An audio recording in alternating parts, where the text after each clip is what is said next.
সুবহান, পরম করুণাময় সত্তা যিনি পুত পবিত্র আল্লাহ রাব্বুল আলামিন বলছেন, আমি আমার কলিজার টুকরা হাবিবকে কাবা ঘর থেকে শুরু করে বাইতুল মুকাদ্দাসে রাতের আধারে নিয়ে গেলাম। বলুন না সুবহানাল্লাহ। কিভাবে নিলাম? একই বছরে তার কলিজার টুকরা আপন চাচা আবু তালেব ইন্তেকাল করলেন। ওই বছরে তার কলিজার টুকরা স্ত্রী মা খাদিজা রাদিয়াল্লাহু ইন্তেকাল করলেন। শুধু তাই না, মক্কার সমস্ত কাফের মুশরিক বেঈমানেরা নবীকে এমন দ্বারা জ্বালা যন্ত্রণা শুরু করেছেন, নবীজি আর মক্কায় থাকার পরিবেশ নাই। এমনকি কাবাগারের সামনে নামাজ পড়তে গেলে আবু বকরকে পাড়াইতে পাড়াইতে আবু জেহেলের দল বল ভেঙে চুরে নাক টাক সব চ্যাপ্টা বানিয়ে দিয়েছিলেন। বলুন না নাউজুবিল্লাহ। এত কষ্ট, চতুর্দিক থেকে নবী কোরআনের কথা বলতে পারেন না, ঘরে থাকতে পারেন না, ঘরের বাইরে বের হতে পারেন না, সব দিক থেকে হামলা মামলা নির্যাতন, এমনকি জেল খেটেছে নবীজি কয় বছর? তাহলে সত্য কথা বলে জেল খাটাও সুন্নাত। আজকাল সত্য কথা বলে যারা, তারাই জেলখানায়, মুরগি চোর, গাঁজাখোর, ইয়াবাখোর সব রাস্তায়। ঠিক না ঠিক বলেন? হক কথা বলেছেন বিশ্বনবী মুহাম্মদুর রাসূলুল্লাহ। তিনি আজকে জেলখানায়, 1500 বছর আগে 3 বছর শিয়াবে আবি তালেবে জেল খেটেছিলেন। শুধু তাই না, চতুর্দিক থেকে আবু জেহেল বলেছিল মুহাম্মদ এখন নবুয়তি দাবি করছে, সমস্ত অন্যায়ের বিরুদ্ধে কথা বলতেছে, ওরে এই কথা বলতে দেওয়া যাবে না, ও নবুয়তি ক্যান্সেল করতে হবে। বলুন নাউজুবিল্লাহ। শুধু তাই না, আবু জেহেল সেদিন বলেছিল, ওই মক্কার কাফেরেরা আমার দলবল, তোমাদেরকে আমি একটা বক্তব্য দিই, সেই বক্তব্যটা আল্লাহ কোরআনের আয়াত বানিয়ে দিয়েছে কিয়ামত পর্যন্ত, যাতে মানুষ চিনতে পারে আবু জেহেলের দলের লোক কারা। বলুন না সুবহানাল্লাহ। সেই আয়াতটা আল্লাহ কোরআনে কোট করে দিয়েছেন, আয়াত বানিয়ে দিয়েছেন। আবু জেহেল একটা এরকম মজলিস ডেকে বক্তব্য দিয়েছিলেন, সেই কথাটা আল্লাহ কোরআনে 24 নম্বর পারার মধ্যে আল্লাহ রাব্বুল আলামিন তুলে ধরেছেন 26 নম্বর আয়াতের মধ্যে, ওয়াকালাল্লাযীনা কাফারু লা তাসমাউ লিহাযাল কুরআনি ওয়ালগাউ ফীহি লাআল্লাকুম তাগলিবুন। বলুন আল্লাহু আকবার।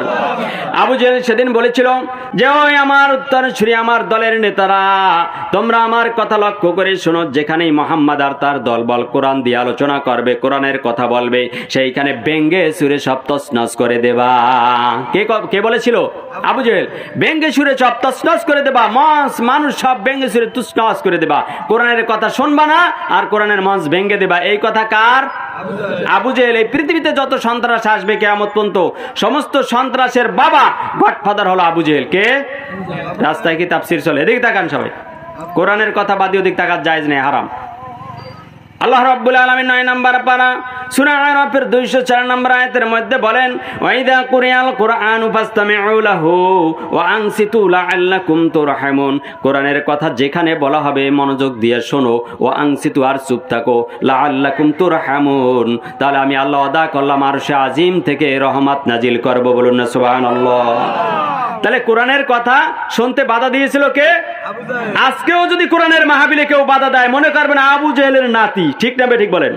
মাহফিলে বাধা দেয়, এটা মুসলমানের সন্তান হইতে পারে না? আমাদেরকে আল্লাহ তাআলা কোরআন নাজিল করে দুনিয়ায় পাঠাইছে, কোরআন নাজিল করছে যে এই কোরআন অনুযায়ী তোমাদের চলতে হবে। এইটা আমাকে বলে না, আপনাকে বলে না, আমার বাবা আদমকে আল্লাহ বলে দিচ্ছেন আমার সময় দুনিয়া।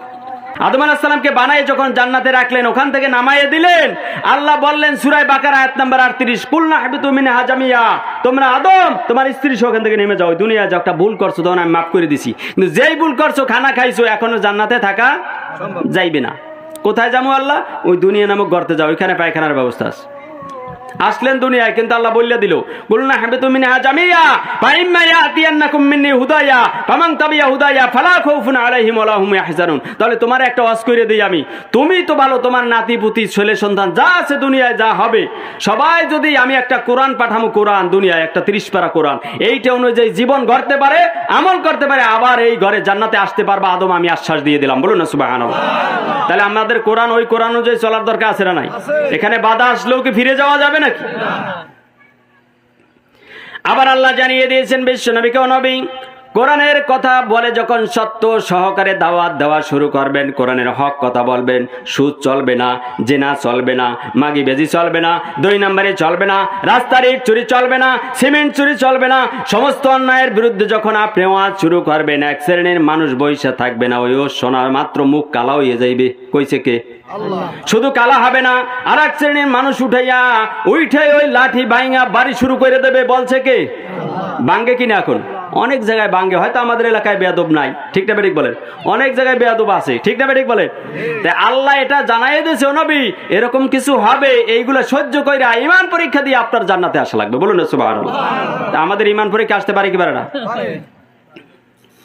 ওই নবীকে আল্লাহ জানিয়ে দিলেন আয়াত নাযিল করে 17 নম্বর পারা সূরা হজের 72 নম্বর আয়াত, ওয়া ইযা তুতলা আলাইহিম আয়াতুনা বায়্যিনাত তা'রিফু ফি উজুহিল্লাযীনা কাফারুল মুনকার ইয়াকাদুনা ইয়াসতুনা বিল্লাযীনা ইয়াতলুনা আলাইহিম আয়াতিনা।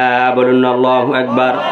আল্লাহ বলেন, ও নবী, ওয়াইদা তুতলা আলাইহিম আয়াতুনা, যখন আপনি আমার আয়াত সুস্পষ্ট দলিল সহকারে ব্যাখ্যা দিয়া তেলাওয়াত করবেন আর মানুষকে বুঝাইতে শুরু করবেন, তখন দেখবেন এক শ্রেণীর মানুষের মুখটা কালা হয়ে গেছে লোকের মতো, ঠিক না ঠিক বলেন?